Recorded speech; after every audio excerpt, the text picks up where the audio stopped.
How does Afreeca move back over?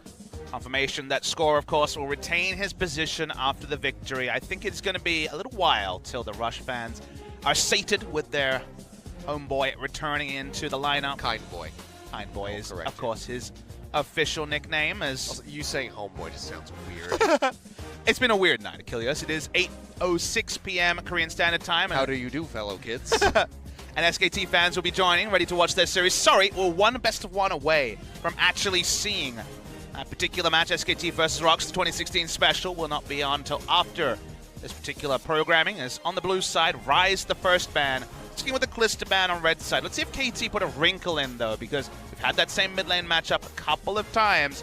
Let's see what comes of the draft here, because so far blue side has got the riches, I think, in both games. Does appear to be that way. Kog'Maw, Rise, Ezreal, Calista. Not much changing on the red side there.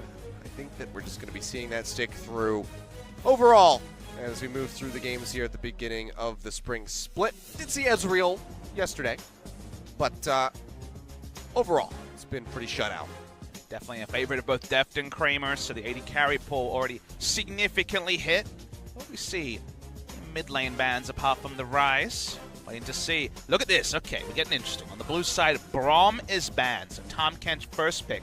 Looking like it's going to be forced, but that, of course, will unseat something like a Gangplank for KT to pick up again. So priority here, something like Gangplank and Tahm Kench is going to be fun to catch, even for a ban. And yes, Sejuani has to be banned. People don't want to deal with that. At the moment, the one tank jungler that really gets a lot of respect is the Sejuani. And now it's a choice. Do you want to go for the Gangplank, or do you want to go for the Tahm Kench? Because I don't think you're getting both. Well, it seems like Afreeca might be trying their hand at this one. Does fit the wheelhouse of Keen's Champ Bull, so they will go ahead and lock this one in. So take it away from Smeb. Do they want to just immediately answer with something like the Gnar is the question? I think Tahm Kench needs to be taken in this rotation, but as you say, the Gnar would be an obvious one. We'll see what Smeb wants to do, because Smeb does have the lead, at least on paper, in terms of teleports, right? He's one of the best teleport players in the world, so he has a lot of options. He can go for the Gnar, and you're expecting those big Gnar ultimates coming. You're expecting the big teleport flanks. Could also have something crazy to show. Could be the Vladimir that was attempted yesterday and is known to be a good pick into the Gangplank. So now that we don't have Smeb on GP, these questions do remain. Score going to go back onto the Kazakhs. Didn't serve him so well in game one, you have to remember, but tier list-wise, KT definitely taking the strongest two picks available for them and skipping out on the Azir for now. I mean, so far the Kazakhs hasn't really favored anybody. Spirit was also not able to pick up the win. I wonder how solo queue we go with some of the counter picks, because we've seen the Lucian, we've seen the Vladimir. Riven can't be too far away, Achilles. Is it time for Dongjun? I'd love to see some Ignite Riven against this Gangplank. That would be something with Spellbook. It could happen. If Lucian is happening, Riven can't be too far behind. Yep. Please, Smeb.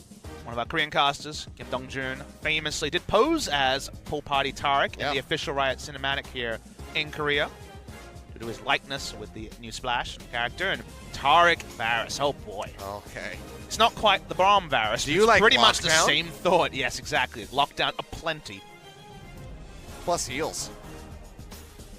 And a massive invulnerability for the entire team to enjoy. If KT don't take Gnar here, it could actually be Karma top also against the that's one that's made it through, actually, was the Camille. And Camille been banned quite a lot today. Camille, another matchup into Gangplank. You can see now this will probably be, I think it has to be the top lane Camille, because they already have Kazakhs and Tahm Kench. There's not even a support Camille happening here, so probably going to have to be the top lane Camille. Good matchup into the Gangplank again, but kind of a snowball matchup here. It feels like most Camille matchups can kind of go one way or the other when it comes to how powerful they can get. Really respected pick in Korea, Gangplank. And yes, of course. The shout out to the one support game that we had from the Camille. Yeah, it was Kramer. Not Kramer. It was Tucson. It was Tucson, yeah. Yep. So it was Afreeca Freecs who got a victory on that support Camille. So big pick here in Korea recently. Looking at the bans, the top lane now accounted for, waiting for solo lane and 80 carry. That's why you're going to see 80 carry bans towards Deft. Tristana already taken out, so consider this, 480 carries banned and one taken away. So we're starting to get towards the dregs of the champion pool. Every time we get here, Achilles, I'm like, is it Jinx time? Is it Jinx time? It's time for the Vayne. I mean, the Jinx does make sense for Deft. It would not be that surprise. I mean, the Vayne is another one that you would say Imp was the more well-known of the Vayne players over on the Samsung organization, the MVP organization way back when, but Def can play a mean Vayne as well. It's Twitch also, I think, very possible here. So we do see an Azir ban. They don't want to double ban 80 carries. They don't want to just give over Azir. So they do at least put stops on another Azir versus a Veigar mid lane matchup, and he's definitely going to consider it, Achilles. The whole audience just gasped. Twitch, Vayne, or Jinx are the options here for Deft. It's there gonna be we Vayne! go. All right, Vayne's locked in for Deft. That's what I like to see. And another thing to note here, Papa Smithy, is that Zoe is going to be open here for this game. Do we see that picked up for the side of Afreeca? Pretty good at killing Vayne. Yeah, you know, turns out that burst damage would be quite significant. And there's the Shyvana. It was something in that has Shyvana, really risen in power lately. lately. Since Shyvana bans, I'll leave a little bit more options here. They're waiting for their jungle. It's going to go for Malzahar. Right-click on somebody. Resident Sleeper, man. Can't have everything every time, Achilles. We're trying here in the LCK, but Shyvana's a possibility. Looking at the strength of the lanes, I guess it's counter-pick for mid lane here. Malzahar does well on most matchups in Gangplank. Being a skill matchup, there's a degree of risk here to Shyvana. If you have winning lanes with Shyvana, you win all the time. It is still going to be the Shyvana that I'll discuss how the new runes have really pushed Shyvana over the top in terms of power. But we'll hold that for the actual game, waiting to see what the pick into Malzahar is going to be. No Azir. Could consider the Rise, even though it's a bit of a self-counter pick. This is the kind of pawn special. You remember there were a lot of games where he was kind of screw it Karma in situations where he wasn't 100% sure where to go, and it's going to be the Karma for more shielding and speed-ups for Deft to be the hyper carry here. All right. The drafts finished out here, so a couple changes come through. GP flipped over to the Afreeca Freecs. Vayne, the big one for me, there for Deft. Has the Tom Kench to back her up. Make sure that she doesn't get into any sticky situations, can just get the bail out there with the Devour. Hyper aggressive from the side of KT with that Camille and that Vayne and the Kha'Zix. People will wonder why not Zoe. Zoe's available here and you could just play defensive and try and kill Mouse. Obviously not the easiest with his passive, but more importantly, consider all the picks kind of in unison. Super lockdown, global, slow. There's so many different ways to gap close and kill a Zoe that the amount of risk for the Zoe pick isn't really worth it. They've already got super damage out of top and especially the Vayne, so something that can have that little speed up, just get out of sticky situations in the mid lane, be safe with shields, and then buff up the carries, including Kha'Zix here. No Galio in the meta right now. It's around the Galio-Kha'Zix combination that KT loved, but the Karma, a different way of adding a bit of tankiness to the team. They don't opt in for the Zoe. They go for something a little bit more boring when it comes to the 1v1, but there's so much fun. There's so much action going on in terms of these picks. It's going to be a really fun one to watch. I mean, this is the game where I think I don't want to watch the mid lane. I think we've kind of moved away from the bot lane being the boring aspect. Now that we have this Vayne coming through with the Tom Kench there for KT, I think it's more the mid lane where it's like, okay, you know what? He's gonna throw out his silence. There's gonna be a bubble on the Karma. She's gonna eat up all the damage, and then nothing's gonna happen till level 6. Type time though, Achilles. I think that's about where we are. But yes, here we go, guys. Game number 3 of Afreeca versus KT. Let's see who's gonna take home the victory.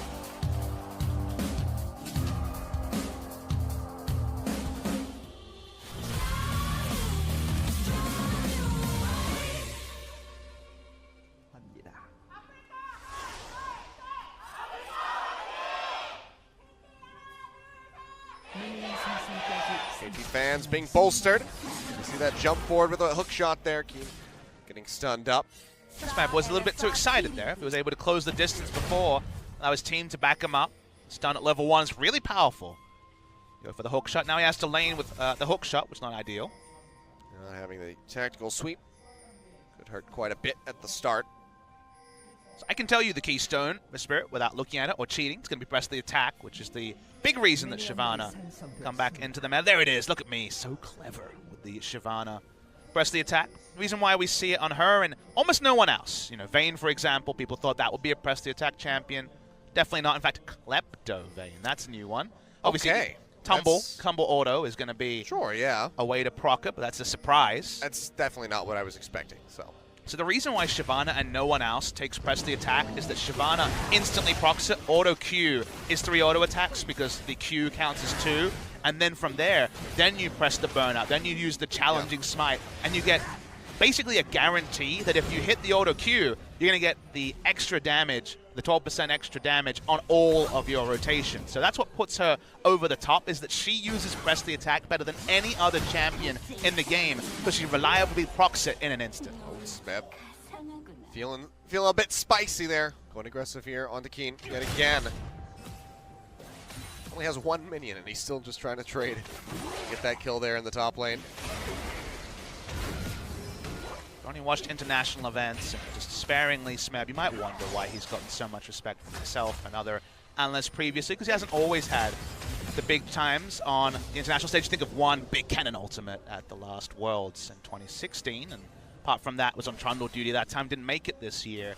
It's the fact that no one I've seen is better at, 2 games just playing Gangplank and be like, well, okay, this is fine, I'm kind of losing some CS, but whatever. And then instantly can be like, okay, now I'm actually the aggressor. I'm going to play the lane perfectly from ahead. You already hit the first stun. Look for another one here. Yep, the hook shot. Closes the distance with the flash. Tries to lock up Keen. Flash forward coming through. Score chasing in. One more hit will do it. That's first blood going over to KT. Just 3 minutes about into this game. Beautiful. Really well done. He knows his limits. He knows his ranges. There's been so many times he's sidestepped the last auto, outplayed a gank. This time working with a gank, he knew if he flashed in, didn't matter whatever Gangplank could do, he would die. Excellently played by Smeb in the top side. And we said, what's Keen look like when he falls behind? What's Keen look like when he doesn't have counterpick? We're going to get some evidence over the course of this game. See how things are going to turn out. Kuro in the meantime being brought under quite a lot of pain. 13 CS of 22 at the moment. Pawn is just keeping him low on the HP and the mana. You can see he's forcing out that back. He's got the spell book, so he could swap off. Eventually go for something like the teleport to be a bit more reactive to try to match Pawn with the roams. We'll see that TP coming through now. Minion Dematerializer as well to try and help the Malzahar push in the early game before he has enough points in his queue. Talked to a couple of players in Korea because we saw a lot of Minion Dematerializer yesterday. A little bit less today, but still more common than you'd expect because a lot of people looked at that rune and said, looks pretty junk, it's like just situational, can't use it on the first wave to get level 2 because it has a lockout for the first 2.5 minutes. But the big story is that if you think about back timers, and if you ever watch pro streams, they always talk about you have to back on a cannon wave, for example, because your minion wave is going to push out, it's going to take longer for it to reach your turret, you lose less minions if you push out in a certain wave. It's about things like level 6 power spikes for, say, a Varus Taric, but also just ensuring the best back possible. And that's not normally something we speak a lot about in pro play, but considering we're seeing teleport Sivers trying to abuse back timers, things like Minion Dematerializers for someone like Ezreal to try and stay competitive in that scenario are becoming more and more of a factor because they're introducing new ways to influence minion waves, like the ability to just click on a minion, a cannon minion for example, and delete it, which is what this particular rune does. Be taking things nice and slowly here after that first blood came through for KT. Dazzle not quite going to connect there into that bottom lane, and so far Def not having too much trouble with that shortened range on the Vayne, still keeping himself a bit further ahead of Kramer here as far as the CS is concerned. The poke is going to be the biggest factor that they have to worry about. Much more sustained there available for the Afreeca Freecs. And if you think about it, quite little sustained, and that's kind of a measured statement because you're still going to have double relic shield. You're still going to have overheal most likely.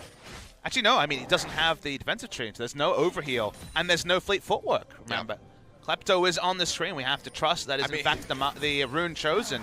He actually is a low sustained Vayne. This is doubling down on weak laning phase for Deft. You can tell from the red pot that he has in the inventory that he doesn't have extra healing. He's opting into a horror laning phase against Varus. I mean, his sustain is going to be the biscuits that he's getting, basically. Biscuits and the health potions that he can net himself from the Kleptomancy. That's just about it. Hook's coming through here. Still has the wave pushing. Good news. Klepto Vayne coming to a solo queue game near you. Yep. Enjoy, guys. Might want to avoid solo queue for a little while or just ban Vayne every time. It's an option. It's pretty good in solo queue. Well, the aggressor is Smeb, as we knew from the earlier kill, and now no flash against hookshot. Means that every time he uses oranges, he has to back away from the minion wave, does Keen. And Score is thinking, yep, want to kill him again. Notice that stopwatch is up now, and there is no stopwatch on the Camille, so I have to be a bit more specific here to KT Rolster. So on They want to play this one out. Hook shot coming through. That's going to be the ultimatum thrown down. He's stuck in. Barrel comes through, pops the stopwatch. Does not have the flash, but that's just going to be Smeb and Score backing off. So the frustration for junglers now is, if you think about it, you remember when we started talking about competitive play. I may have to hold the point. We'll see if actually we're going to see an overextension. We won't. If you remember the start of competitive play, a successful gank was a kill, and a failed gank was no kill. And then it became, okay, blowing the flash is a successful kill. Is blowing the stopwatch now also a successful gank? So now you have this weird scenario where you have to gank someone twice over the course of the game just to have a 5-minute power window. It's the frustration of the free stopwatches for everybody. Could be. We'll see how it's going to develop. Yet again, I mean, we're still about as early as you could possibly be into the split, so there's going to be a lot of developments to be had. Tactical sweep coming down there from Smeb, not quite going to clip Spirit, but don't think they're really going to risk going for a dive. Likely know that Score is still going to be somewhere in the vicinity. Yeah, it's back timing thing. They just wanted to help him push out without Gangplank, who's had a tough run of it, a bit of help. Remember that we did not see Smeb getting any help on the Gangplank, whereas Spirit is getting help. Spirit is helping Keen, I should say, sorry, on Gangplank. See, I like to think that if I talk about a dive happening, it's more likely to occur. Trying to wheel it into existence. We've certainly had some cast-to-curse moments so far today, so certainly possible. You will notice another small adaptation. Another synergy was between Press the Attack and the Challenging Smite. Sadly for all you junglers out there, when you do reach the zenith of pro play, which is the LCK, you're not allowed Red Smite. You got to get the Green Smite, you got to put down wards, so it's a little bit less damage output than your average solo kill Shyvana. Unless you're the oldest person on the team. That's true. Then you can do whatever you want. I mean, Score's the hung, and he's still going for the Tracker's Knife, so... He's just that nice of a guy. Keen, laning phase, getting a little bit more comfortable. Flashes back up, stopwatch down, as we already know. Mid lane's been the farm fest, as you said, snooze fest.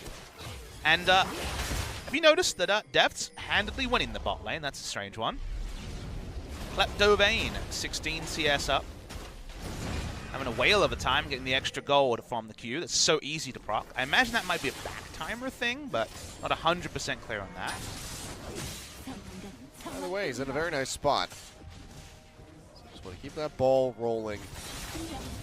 Some of those items that come through where Swain can actually become a threat. Because right now, Poke not going to be doing too much, whereas Kramer, you know, he's got that percentage HP damage to come through from the corruption stack, so he's going to be much more deadly at the moment in these Poke battles. Whereas Def really needs an extended skirmish in order to excel. Great. Comes through, but that's about it. Consider that you look at the 3 lanes. KT's obliterating Afreeca in lane CS in all 3 lanes. You almost never see this. KT, of course, very mechanically gifted, but I think through last year, I don't remember games where 3 lanes were winning in CS by over 10, but that is the situation right here. So really big laning phase, not all due to score, not all due to matchups even, given that I take Varus Tarek every day of the week over the Vayne Tahm Kench. It's going well, very well for KT, and that's why they've opened up a 1,300 gold lead on top of the first blood that's picked up. I'll just go ahead and take a look at this mid lane. Heroes just got minions on minions. Voidlings, rather. Pushing forward here, but Spawn's just going to kill them all. Spawn. Just reading about that, that's probably why it's on my mind. New Spawn movie. There's also Spawn, the OPL caster as well, maybe using OPL fame. That's it. Definitely not a unknown term in the League of Legends realm. KT starting to push up with gold earlier. Okay, action in mid lane. It's going to be the tether coming down, Spirit. Going to get rooted, but Crow there to body block the Tongue Lash. So it seems like it's just going to be a bit of a waddle in there for Mata and a waddle out. Such as Tahm Kench. Pretty much. Free boots on both supports for the extended laning phase. This is top lane. Yeah. Massive amount of damage coming through there from Smeb. Keen able to trade back a little bit with the parlay, but overall not going to be too much as KT goes ahead and starts up this Infernal Drake. Earliest dragon that we've had so far in the series here at 11 minutes. And will be a wraparound from the bot lane. Juicing and Kramer come through to try to contest this. It's going to go low scores there for the Smite. They secure it. That's going to be all that she wrote, KT. Picking up the first objective. And you keep piling up the reasons for why there is this CS discrepancy outside of matchups. Remember, Shyvana jungle, Kilios. Going to be any real help there as well. The hook shot's down for Smeb. Barrage thrown down. He does have the flash. He's going to be canceled out there. Now it's going to be Second set coming through from Spirit, has to pop the stopwatch. Ultimate there through onto score, has E going through, he's going to go down. And it looks like that is just going to be a nice little pick off there for the side of Afreeca Freecs. Pawn goes low, but still has the flash, still has the shielding available as the Karma, so he's going to be okay. TP back into the top lane there for Keen as he tries to hold his own. But you can see the trading still coming through from Smeb, just keeping him pushed down. Actually a pretty big misplay there from Score. He completely misread the gank that was happening, went in and just was altered there. He's changed target from what was going to be Pawn originally. Seeing the last time we saw this, the Vayne here, specific match here, Bang versus Prey, which was lost there. We have not seen Vayne in the LCK since spring 2016, around the time you debuted as a LCK caster, Kilios. That was, yeah, that was quite a long time ago. That actually might have been the week after I started. There you go. Vayne has been benched for much, much longer than Mr. Kench, so good to see her back. We'll see if it's a momentary thing. Was played in the LPL, will be played at least a little bit this week. With the changes in the support items, less overshields means it might change. Is Spirit looking for his second visit to a lane? That's going to be clearing out the control ward, though. Can't sneak his way in, so just going to keep roaming around here. Slow things down 1-1. The score, just 400 gold, really separating these two squads as KT has that very slight lead, plus the Infernal Drake on top of it. But at this stage, that extra 80 AP not really going to be netting them a whole lot. The only lead is the CS that's kind of been afforded by the low presence of a Shyvana jungle. And that low presence starting to go away with 5 points in burnout.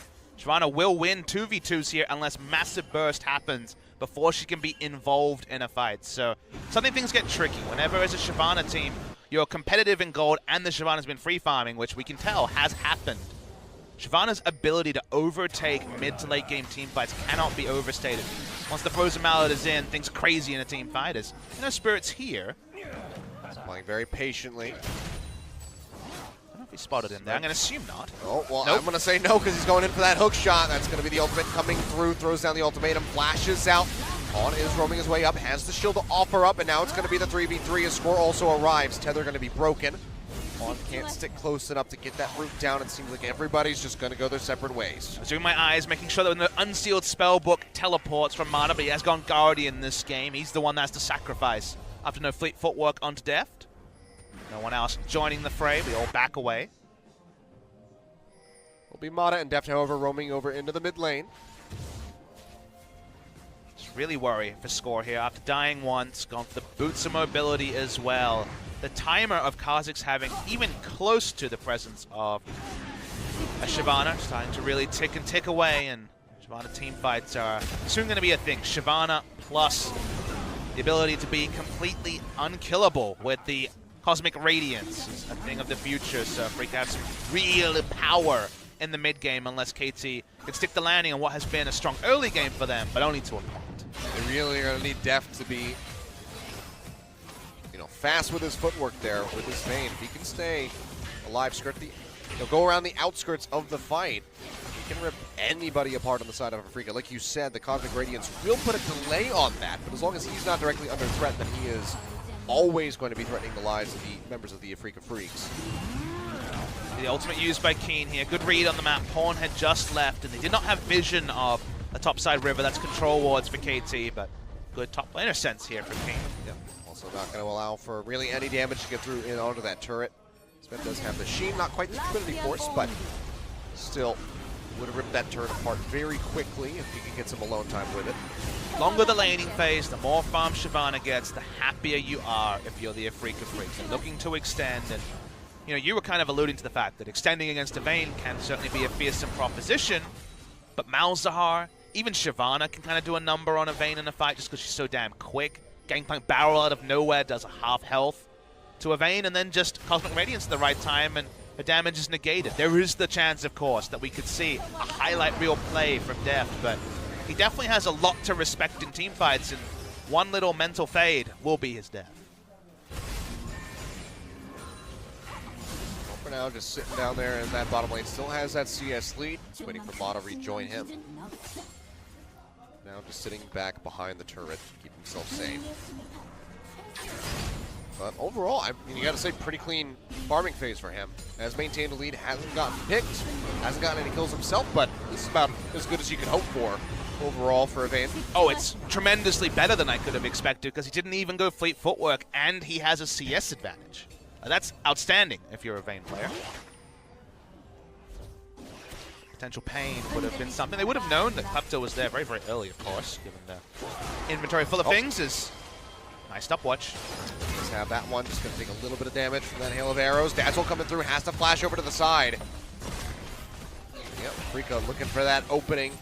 A heck of a lot of damage in on the deft. Now going to be without that flash, so that much more vulnerable.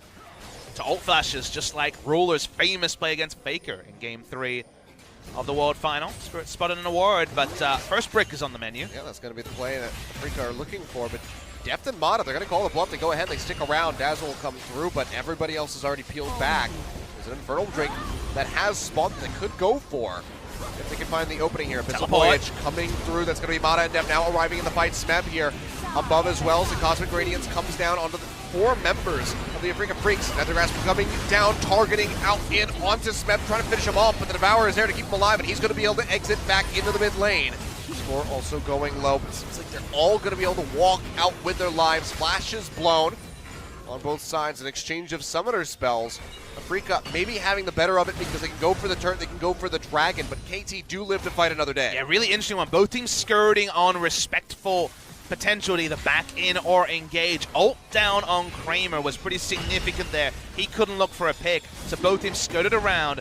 Afreeca will pick up the Drake. It's worth noting, kind of stolen under the nose of KT. They're going to look for more, but they won't be able to get the turret as pawn is taken. Infernal Drake to Infernal Drake now. Pretty even playing field. Still just only the slightest bit of gold separating these two squads. This is just yet again going to be back and forth. I mean, we might be into this game, Bob, until 9 p.m. when we can get ready to start our second series of the day. And we take a break and we do it all again. That, of course, is what happens here in the LCK. Very excited. I think it'd be very worrying, though, for SKT if this same scenario played out for them versus the Rocks Tigers. And I think a lot of people have been quite outspoken about, you know, the roster moves SKT's made. I'm ready for them to come out and remind us of their class. They can still come out and obliterate Rocks, who are expecting to be one of the lowest placed finishers here in the LCK. But first game of the season is always going to be a fun one to look at. So SKT Rocks, you know, once top of the table now, should be a comfortable SKT victory. But let's focus on this one, because it's been a great series after the hour of false starts we had with our Papa and Achilleos podcast for an hour. So like you say, finally poised. Still a chance for KT in the late game. It's nothing not... We've had a lot of games where it was like, all right, this game gets to 40 minutes and I'm pointing at one team. There's still reasons that I think Afreeca's favor, but there's no guarantees. Some of the options here for KT, and if Smeb just starts solo killing a Gangplank, then 4-1 is a real possibility as well. So first objective previously to Afreeca after answering KT's Infernal. Now we see Score trained onto the Rift Herald. It's going to be soloing this one out.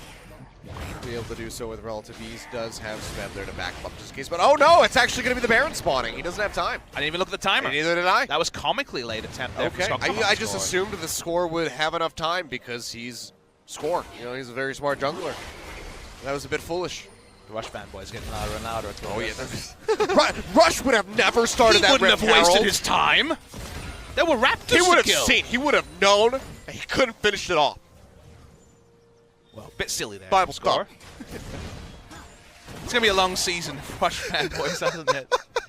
Well, that's what happens when you have a superstar on the bench.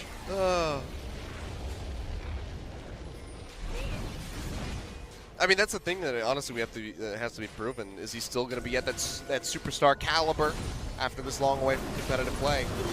That's going to be it. I'll hold that thought for another time, though. Nethergrass comes down, and that's going to be Score getting absolutely melted. Kuro goes golden, trying to keep himself alive, and Pawn has to flash away as the Shyvana goes in for the chase, but now Smeb going in, finds Kuro, needs one more hit, but somehow just jukes him back. He just walks to the side. Smeb doesn't react fast enough, and now he goes down. That's 2 picks going over to the Afreeca Freecs. Pawn, like you're going to have to back out of here. One barrel could just go ahead and set him up for a death as Keen looks to push in. And suddenly, Afreeca now have the lead.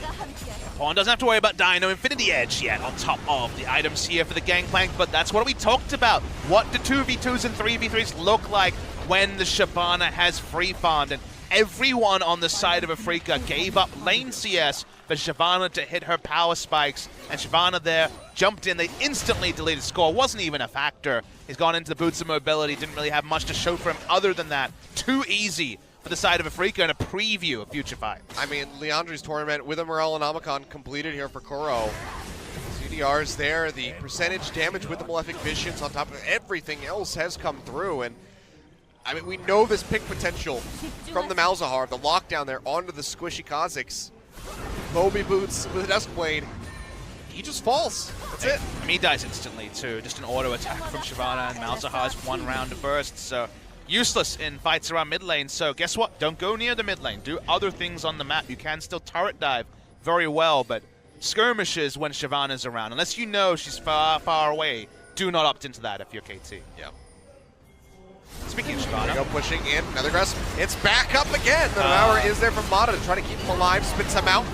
But Malefic Visions and that Leandri still taking away Pawn in danger. Chain of Corruption comes through, he gets locked down, depth on his Lonesome in the pit. He is going to get chewed apart. Kramer coming up with a kill. Another 2 members dead on the side of KT, and Afreeca Freecs are starting to run away with the game. I mean, KT's making face checks they cannot afford to. They cannot cash the checks they're doing right now because they don't have vision control around the mid side. Malzahar Shyvana deletes anyone on the side of KT in an instant, Tahm Kench included.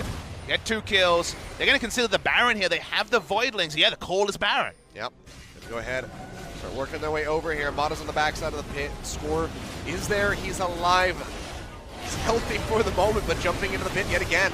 Pretty much just being suicidal here for him. Devour goes through onto Tucson. He goes low, but the shielding comes down from the Karma. They keep him alive, but the TPs are coming through. Smeb jumping into the pit, tries to get the stun out, but it's still going to be the smite coming through. His Spirit goes ahead and confirms the Baron for the Afreeca Freecs. They will lose out onto Tucson, but that's still 4 members walking away healthy with a Baron buff under their belt. And they still killed Smeb at the same time. Exactly. Still the objective they wanted. The Malzahar there to interrupt as well. Anyone trying to jump over.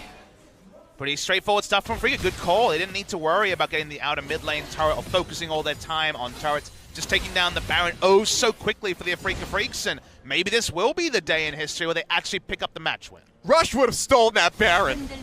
He would have got it. Shut up.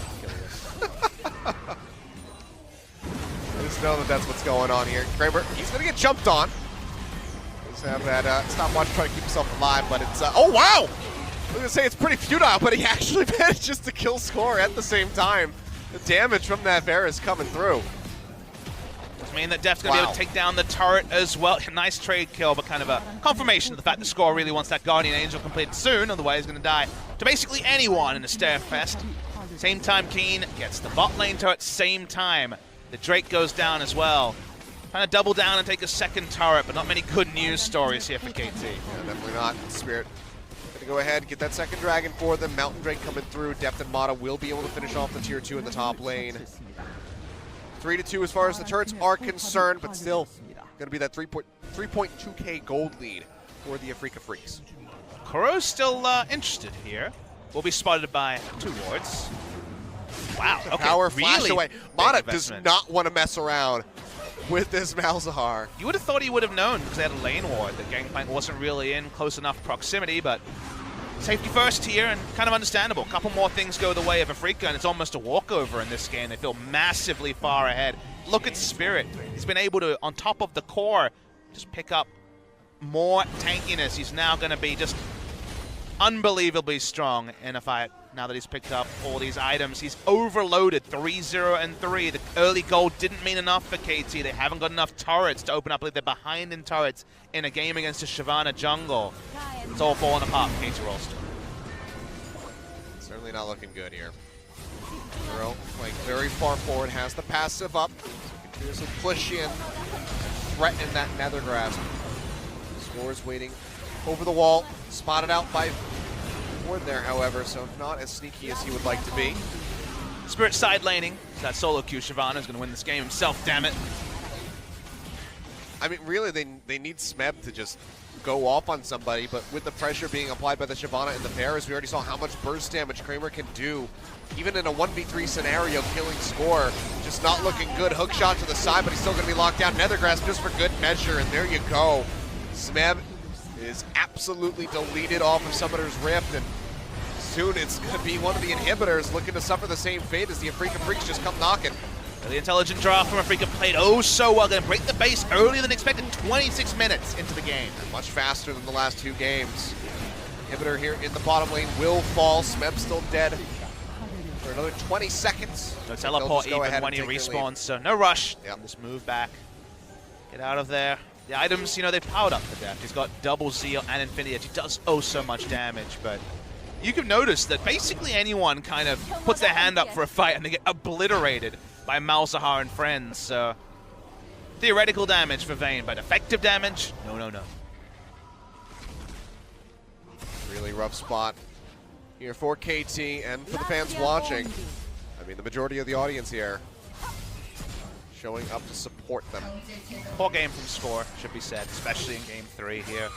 Understandable they stuck with him after winning Game 2, but the Kha'Zix has been his downfall. Remember last season, the Kha'Zix was the core. Score's most played was the Kha'Zix, but it was Kha'Zix Gallia almost every time. The Gallia was there to follow up. Doesn't have that sort of bailout, and he's choosing wrong fights, really accelerating his only team's demise. It was that attempted dive on the Gnar in Game 1, and then in Game 3, he's just picked poor skirmishes. So something for them to VOD review. Again, will lead to more people mention the name Rush, and we'll see what sort of change we see from KT Rolster in future series. You know what I mentioned was, you know, the opportunity that we could see Rush was versus MVP. That just happens to be their game on Saturday. Why not Game 1, right? It's the next game after this performance from Score versus MVP, who have did not look good. Why not just say, screw it, play Rush for the first game at least? You know what? I want to have a counter answer, but I don't. I think that is a very good option for them in their next match, especially in Game 1, right? Just Game 1, and then if all else fails, you can always throw something else. Not going to be any communication issues there, of course. So, yeah, we'll see. We'll see. Wait and see what happens in that particular scenario, but... So, hey, you guys better watch on Saturday, just in case.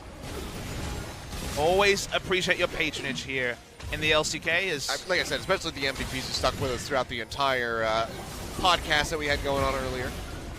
Been a long first set, still a second one, but feels like the long first set, maybe 5 to 10 minutes away from an Afreeca Freecs victory, barring the sort of outplay that exactly it has to be disastrous, multiple different ways. 5v5, you prefer Afreeca's comp.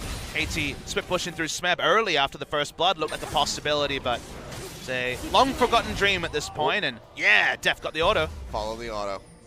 Got him. I mean, it does cancel home guards. It's hilarious. Well, okay, they got the turret there in the mid lane, but that's about it. You know, 50 seconds on the next bear and a minute and 15 on a Mountain Drake spawning. They need kind of a steal. It's kind of their hope. Seeming more and more unlikely as we push forward in this particular series. I think Baron, kind of the icing they're looking for here, the Afreeca Freecs. Control ward on it. They know that KT haven't been in the area recently. KT do previously, though, have the control ward towards the River Brush for top lane. That might actually be helpful. Spirit can zone around. Spirit level up on Score and unkillable at this point in the game. He doesn't have to worry about damn thing walking up towards the Kha'Zix. Ridiculously healthy is Deft. See how long that lasts. They're just pushing down this river. I don't know about this one, Achilles. Can easily cut away over toward the right-hand side here. That's just going to come out. Doesn't find anybody. KT literally, with that posturing, is saying, we will outplay you, which, with a Vayne, is always a possibility, but it's oh so risky. Death's here and the game's over. Gets a bit of damage there in onto Tucson. The Vayne damage is starting to shine through. He's got the Guardian Angel. Protect the Deft was Samsung Blue's major strategy. It has been KT's from time to time. Deft is huge, but you would have to have an insane series of outplays to outplay these fights. Does this also give them a lot of time for Smeb to continue that push there into the bottom side of the map?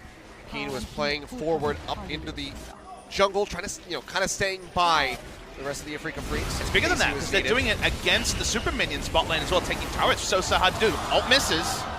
Find anything there. Now Afreeca starting to kite back. Deft goes forward, tries to get a couple hits in, but can't really get the true Silver Bolt procs to come through. Can there be that moment of magic from Deft? He's feeling it. He is free farm. Looking for it. Silence comes in. He's down to half HP. The Devour's there from Mata to keep him alive. Hey, Devour for Cosmic Radiance. You'll take that trade if you're KT. Very nice one indeed.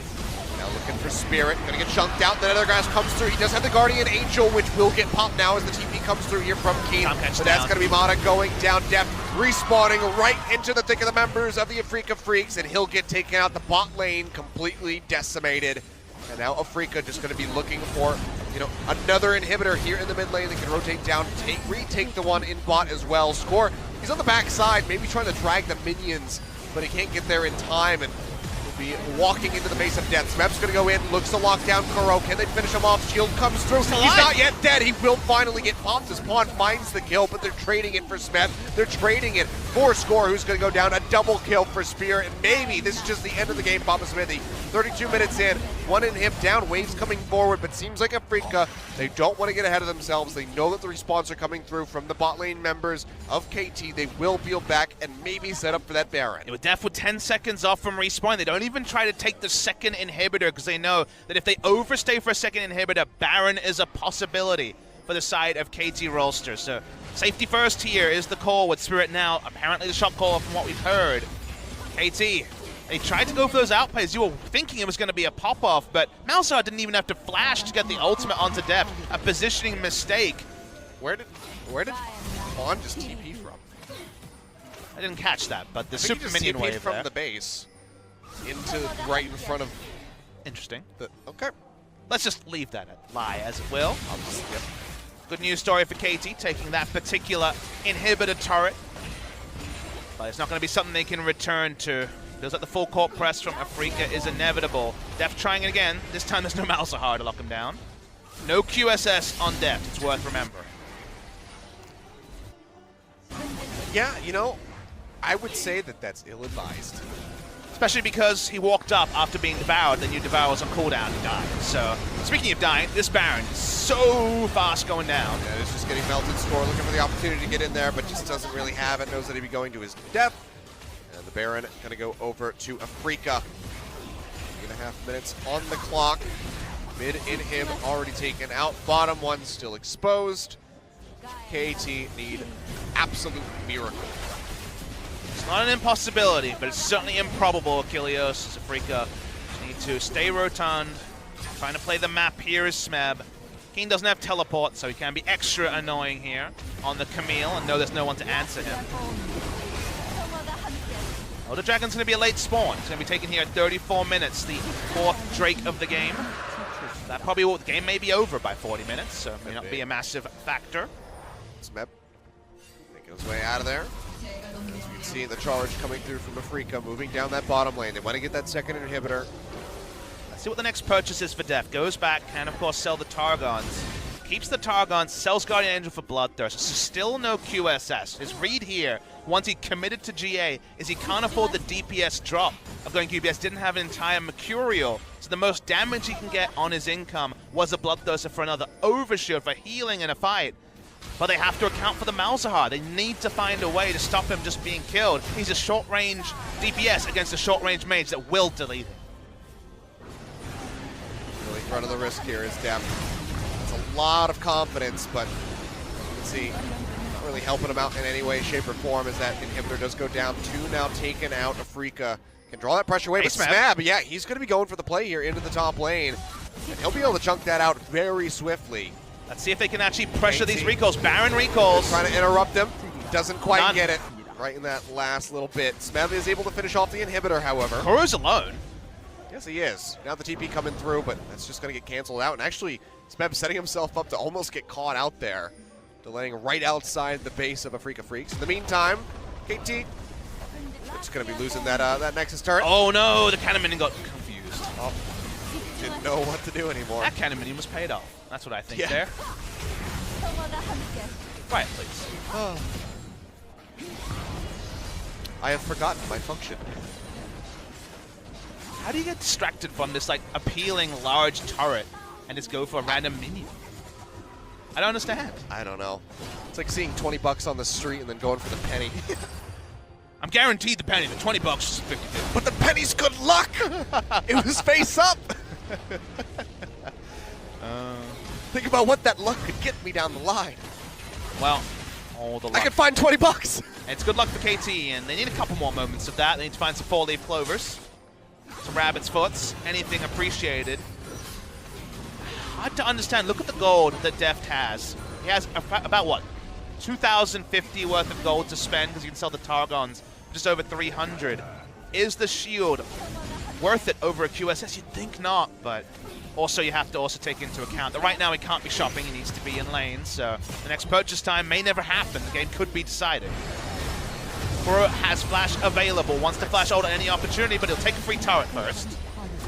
This is nothing they can do. Depth is like walking up and just getting 1 or 2 shots off, but he needs the extended fight. He needs to be able to get those true silver bolt procs. And look at the turret just get melted. He's caught. Getting corruption coming through. Mana still going to get rooted, but still has the devour to keep Depth alive. And that's going to be all 3 now down. That's going to be the Nethergrass coming through. Depth, all the shielding, trying to keep him alive. Isn't going to be enough to devour. Dies. Not going to happen. He's going to die. Keen comes up with a kill, and that is going to be Afreeca doing it. They had a 0% win rate against this team in 2017, but they come out here at the start of the new season and they take down KT Rolster.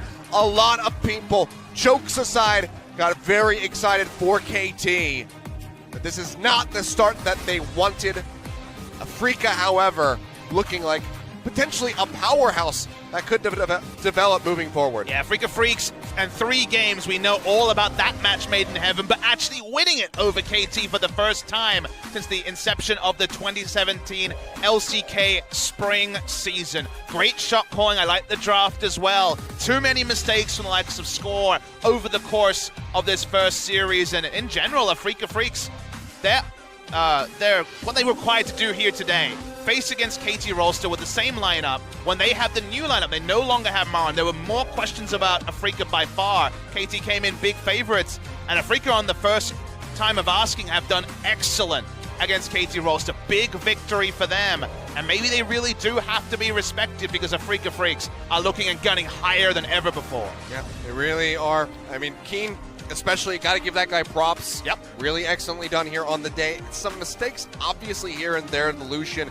Maybe not the best thing. It was a bit of, he was able to control the lane for the most part, but couldn't really influence the team fights. But aside from that, he was playing very well in the 1v1s and at times going toe-to-toe with Smeb. At the end of the day, if you say, hey, pick a carry matchup against Smeb and don't get outclassed, that's a pass mark for most people in the world. He did better than not get outclassed. He was competitive to the last, which is very good. A very good sign for Keen, who was one of those players where if you're watching Everett, you're like, this guy has something about him.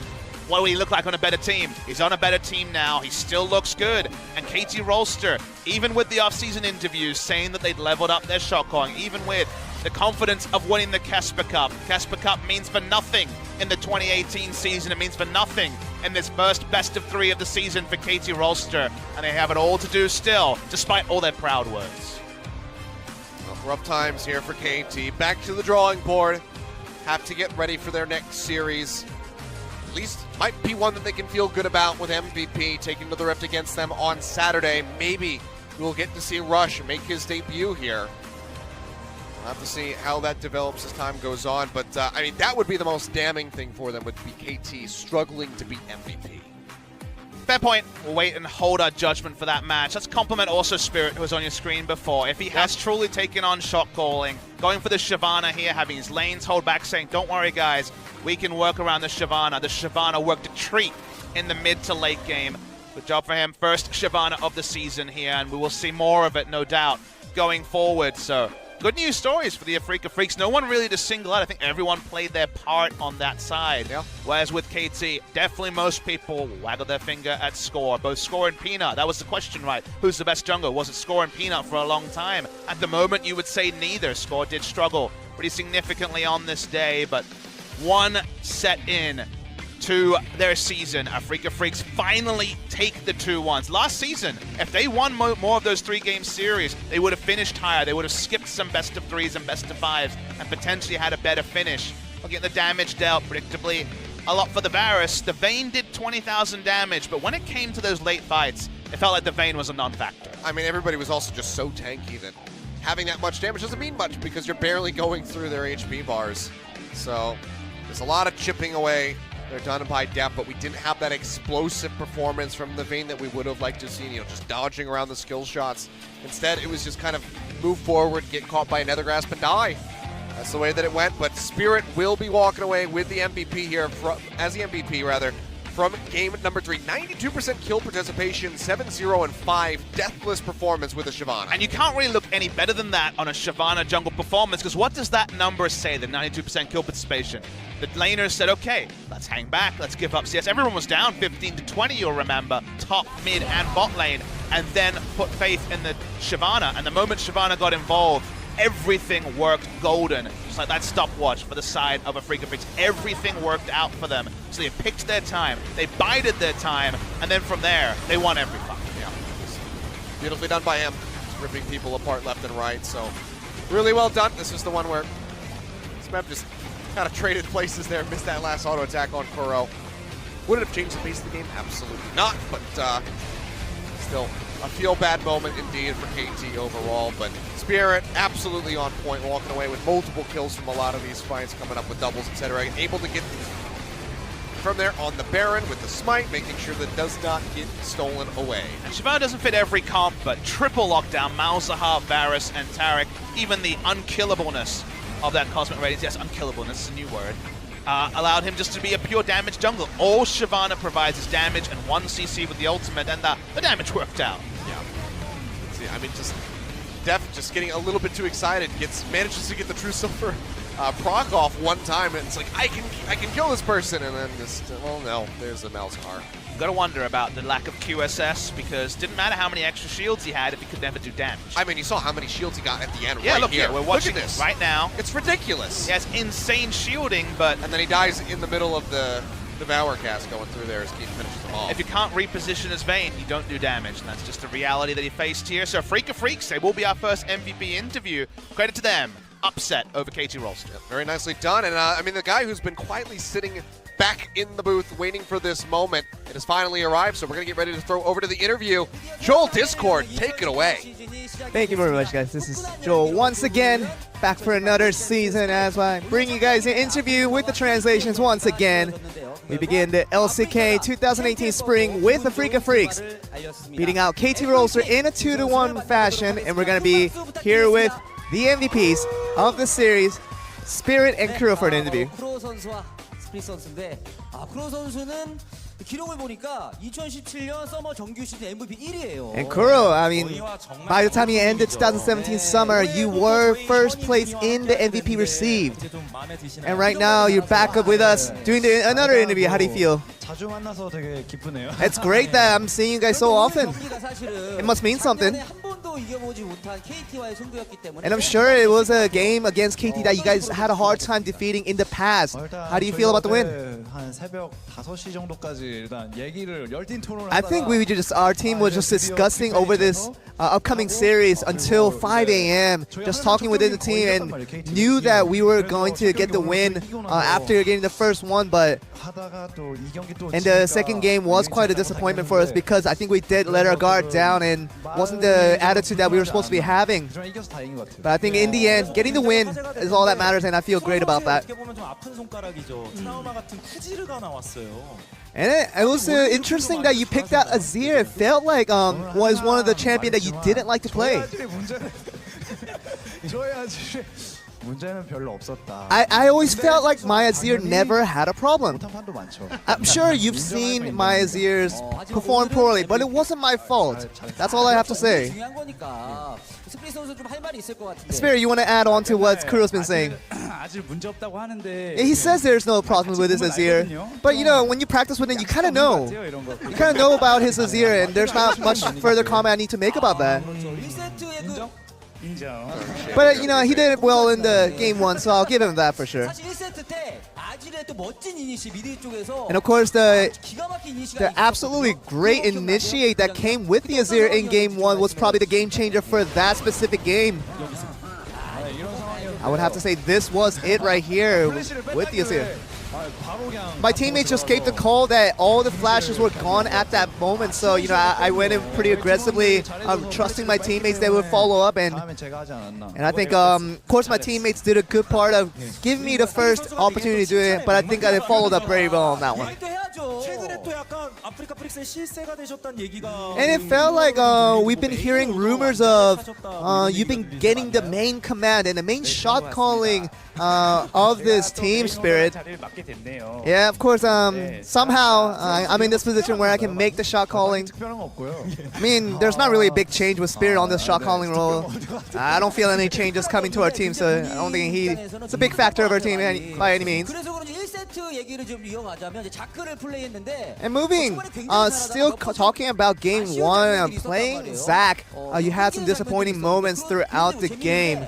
And it just felt like when you were cut off, and it felt like it would lead to a losing fight for your team. It just felt like your team ended up winning in the end because of your loss. Yeah, I think it was the sort of a foreshadowing that I did, by seemingly it seemed like I was throwing by going in so aggressively on the Zac, but when your teammates clean up so well after that, it just draws all the attention away from you. I think it does give the credits to me for making that play in the first place.